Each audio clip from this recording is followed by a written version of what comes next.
Number 1 કોઈ દાગીના પહેરીને આવવાનું નહીં. કારણ કે ત્યાં ખાલી સાસ સમજાવીશ ને તો તમારે પહેલા કેવું હતું મળશે, આજે મને યાદ આવી ગયું. બાકી હંમેશા સામાયિક વખતે યાદ આવે છે. તો આજે પહેલા કહી દો એટલે તો શું થશે તમારે, કોઈ દાગીના પહેરવા જવાનું નથી. હા કારણ કે સાદું જેવું છે. અમારા દાગીના છે તમે નહીં માનતા હોય આપણા નથી મધવાનો વાર છે. કયો ટાઈમ આપો છે 7:30 થી 9:15 તૈયાર છે. પણ સામાયિકમાં આવો તમે. હા ભાઈ પણ આજે 4 થી રાખો બૈરાને પછી રસોઈ કરી હોય હાડા તમે હાડા પાંચ રાખો ત્યારે કેવી વાત જો હવે તો કે 10 રૂપિયા ચાલશે. બટ અહીંયા હમણાં અમારા ગામડી પરિવાર એની ભાવના છે 50 રૂપિયા તો માત્ર જ છે. પછી લખાવો લગભગ 1% 100-200 થતા જ હોય છે. પણ ખાલી પેજ લખવાનું હોય ને લખી લો. જય જય ભગવાન કી બોલો સિમંદર સ્વામી ભગવાન કી. આજે આપણા પ્રભુ ગુરુદેવ દીક્ષા દાનેશ્વરી આચાર્ય ભગવાન ગુણરત્ન શ્રી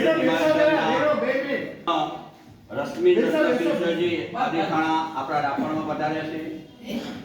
આપણે જોઈએ તો દેરાસર હોય, ઉપાશ્રય હોય, આંબિલ શાળા હોય કે બીજા કોઈ પણ ધાર્મિક કાર્ય હોય એમાં જેણે સદવ્યય કરી અને જે જ્ઞાનની ગંગા વહેવી જેને આપણે કાયમી દાતા પરિવાર કહી શકીએ એવા નંદુબેન ચમનલાલ ગાંધી પરિવાર ને શ્યામ એટલે આપણો દીકરો શ્યામે ને જેણે દીક્ષા દઈ અને મોક્ષ માર્ગે પહોંચાડ્યા એવા ગુરુ ભગવંતના ચરણોમાં આપણે કોટી કોટી વંદન કરીએ.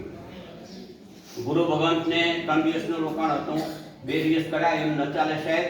અમને 2 ના 4 કરી આપવા જશે તમારે. તો ગુરુ ભગવંતને મારી વિનંતી છે 3 ના 2 કર્યા 2 ને 12 ની વાત કરો.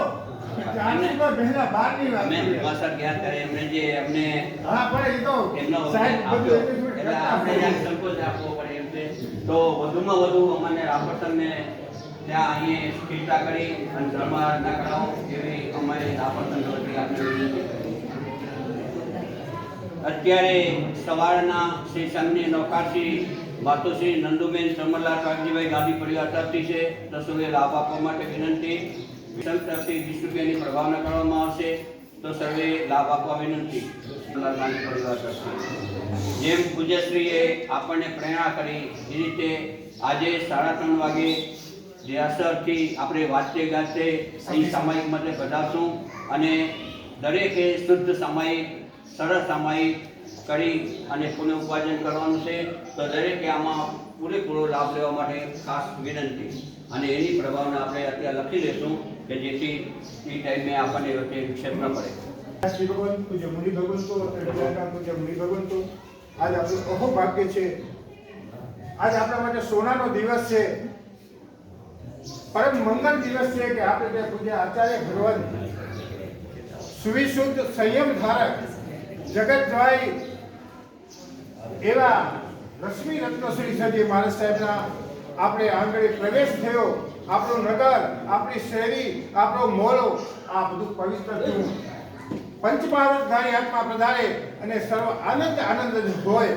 કારણ કે એમનો જે પુણ્ય પ્રભાવ છે એ પુણ્ય પ્રભાવના હિસાબે આપણને સર્વત્ર મંગળ જ હોય. અત્યારે દરરોજ આપણે માનીએ છીએ પરમાત્મા પાસે કે સુવગુરુ જોગો મને સદગુરુનો યોગ મળ્યો. આજ આપણો એ ધન્ય દિવસ થયો કે આપણને સદગુરુનો યોગ મળ્યો.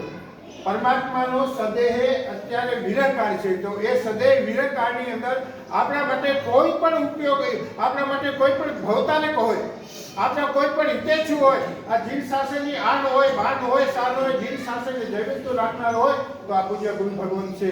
અને આપણને અજ્ઞાન રૂપી અંધકારનો દૂર કરી અને આપણને પણ મોક્ષ માર્ગ બતાવનાર તો આ ગુરુ ભગવંત છે.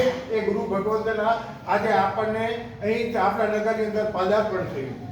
વિશેષ નથી કહેતો પણ હું એક મારા જીવને પણ રોકી નહીં શકું કે પૂજ્ય આચાર્ય ભગવંત આપણને કેવા ગુણિયાર આચાર્ય ભગવંત મળ્યા છે.